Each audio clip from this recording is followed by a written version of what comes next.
It's probably for the best that we never see each other again. That's what you always wanted. If Thor was being genuine, I think he would have given Loken the opportunity to verify. Has he always wanted to leave? Or is this a threat? Especially with Loki being adopted, he might always question his place in the family. And when Thor makes statements like you always wanted to leave, it's almost saying like Loki is dispensable, which I imagine is his worst fear. Hi, my name is Stephanie Yates-Anyabwile, and I'm a licensed marriage and family therapist. In today's video, we're gonna be talking about family dynamics in television and film. This is a scene from Succession. You know, I like to begin these things with a little prayer. They f you up, your mom and dad. They do not mean to, but they do. They fill you up with faults they had and add some extra just for you. This therapist, you can tell, is starting kind of with like a gut punch approach to breaking the ice. And you have to be very careful with that. You might have some that find that sort of joke funny, and then some who completely shut down and feel alienated by the therapist. Figure out how do they joke and try to mirror that. I never touched Roman inappropriately. If he says I did, I didn't.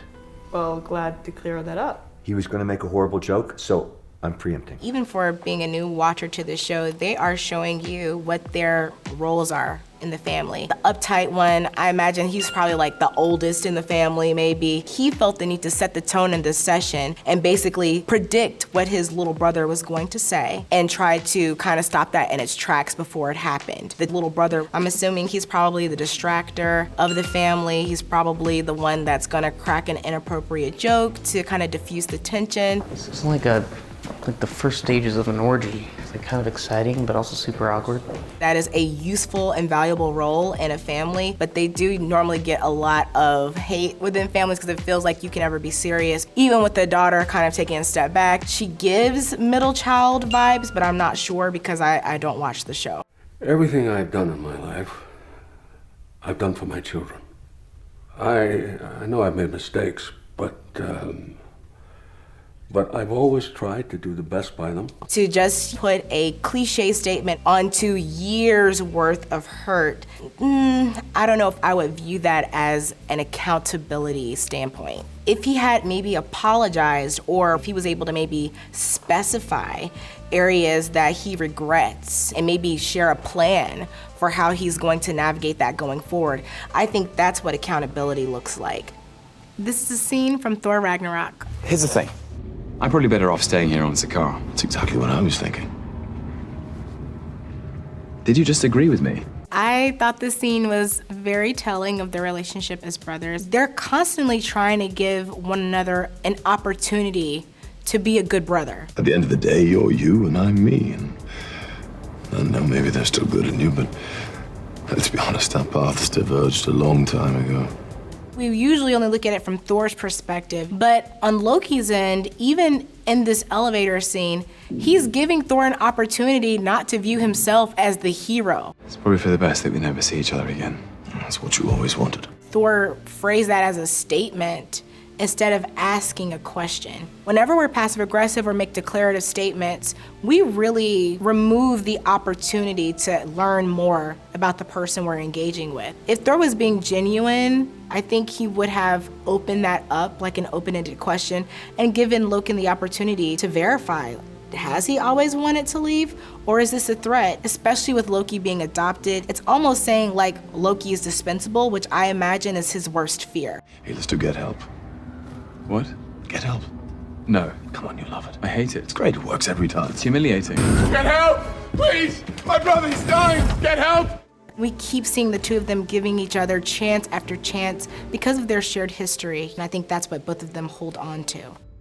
This is a scene from Little Miss Sunshine. Can I get the waffles and I don't know, what does alamodi mean? Oh, that means it comes with ice cream. Okay, alamodi.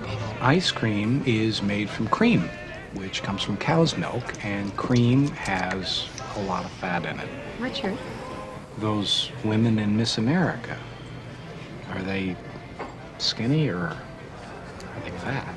This clip is really hard to watch. He verbalized fear, and she did begin to internalize that. She is starting to mourn her relationship with one of her favorite foods. Often we're thinking you're helping this kid be successful and avoid these pitfalls, but what you're really doing is instilling certain complexes and insecurities in them. Is he concerned about his daughter's health, or is he concerned about her image?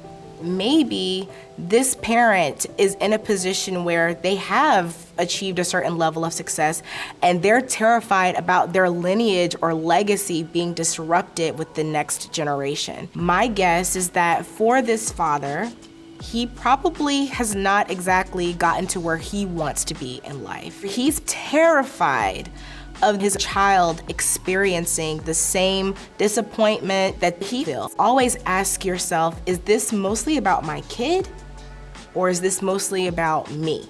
Does anyone want my ice cream? Yeah, I like a little. Dwayne, Frank, Olive's not gonna have her ice cream. Yeah, do you mind if I have a little Yeah, bit? let's dig in. That looks really good. Boy, I feel sorry for anybody that doesn't want to enjoy their ice cream so early in the morning. Oh, that looks good.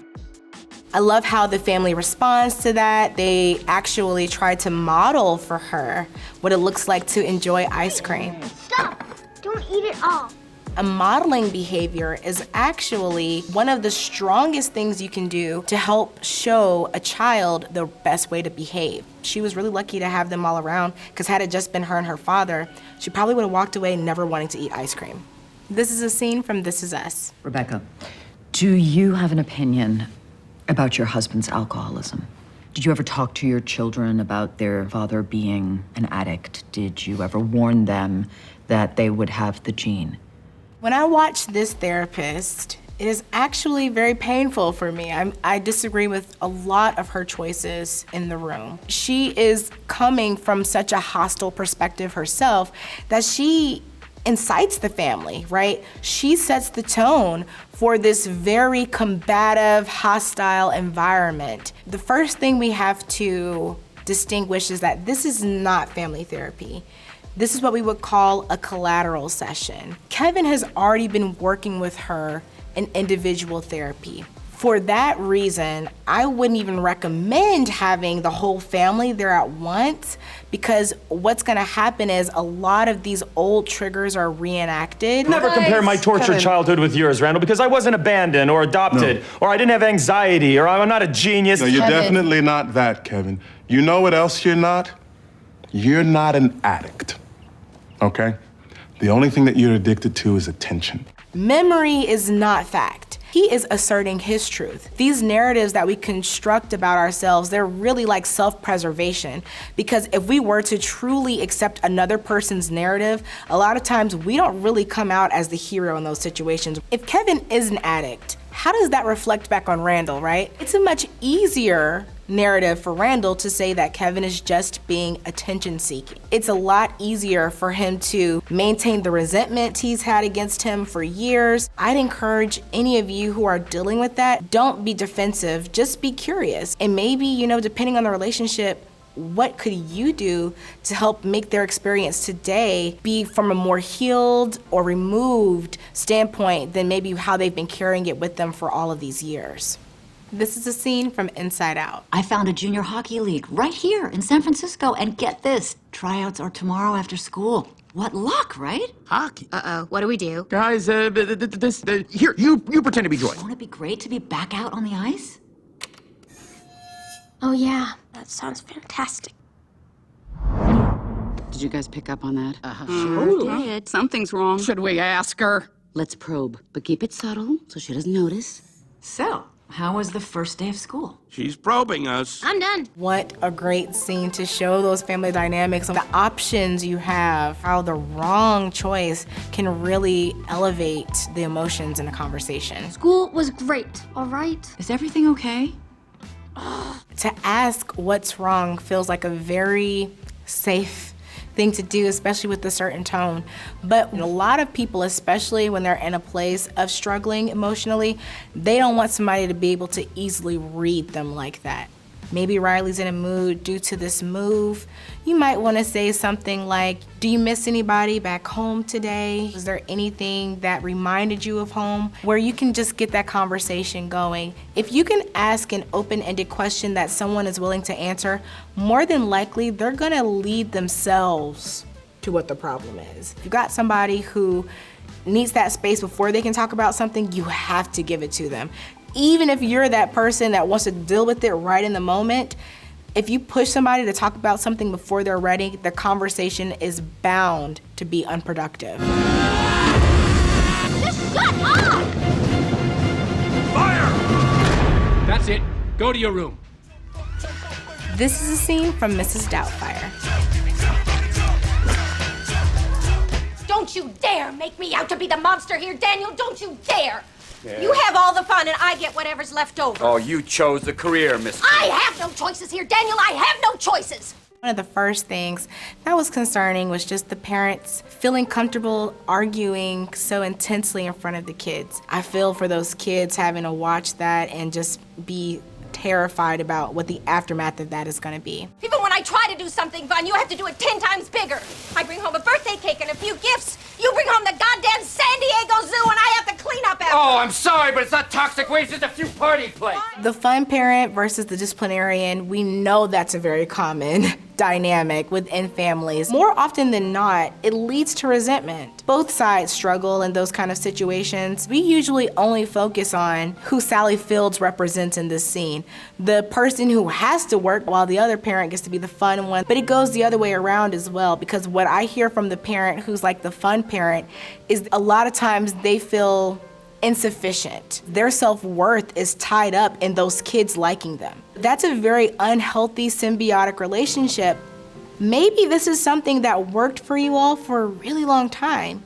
And if it's not working anymore, be willing to renegotiate that. Maybe both of us work part-time. Or maybe I'll take on the caregiving responsibilities for a while and you take over breadwinning for a while. You can see, right, when he becomes Mrs. Doubtfire, same exact person, just with an accent and a dress on, they get along beautifully.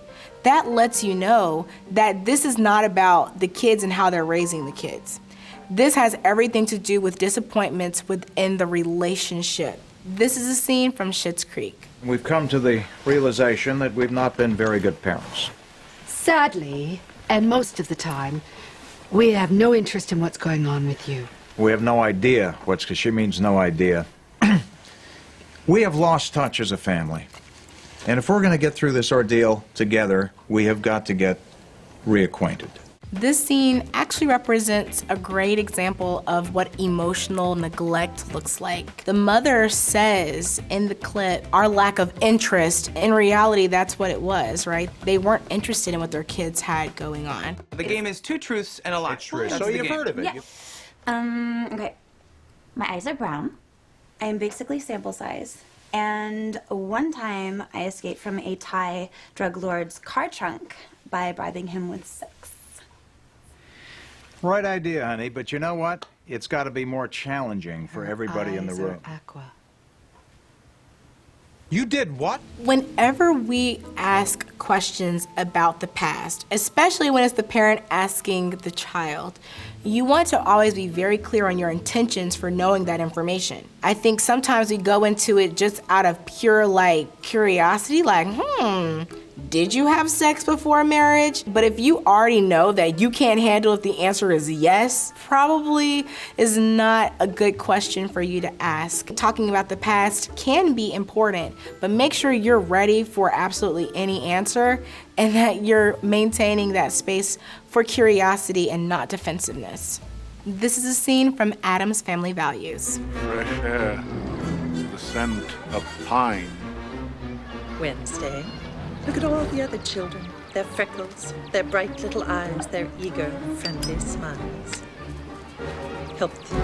As therapists, we have to be very careful about pathologizing a family's culture. Each family has its own version of what's appropriate, what's inappropriate, the boundaries that are going to exist. That's why those collateral sessions are so helpful, because you may start thinking of this client as just otherworldly, something's wrong, but in the context of their family, it might actually make a ton of sense. I'm not perky. That's for damn sure. But I want to be. You do? I want to smile and sing and dance and be Pocahontas in Gary's vision. Wednesday is at that age where she's trying to figure out her own identity, and her family, I think it looks like they're giving her an opportunity to explore things beyond their family culture. She's figuring out what is normal for her. You know, for another kid, they might go into their goth phase at that age. For Wednesday, maybe her equivalent of a goth phase is coming out and being like a normal kid. Give your child some space and give your child some grace.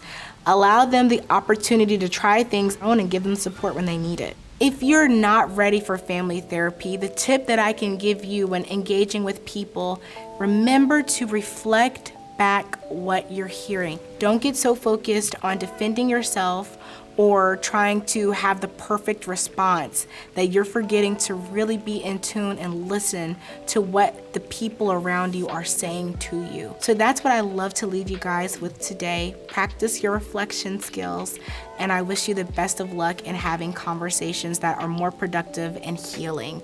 Thanks for watching this video. Take care.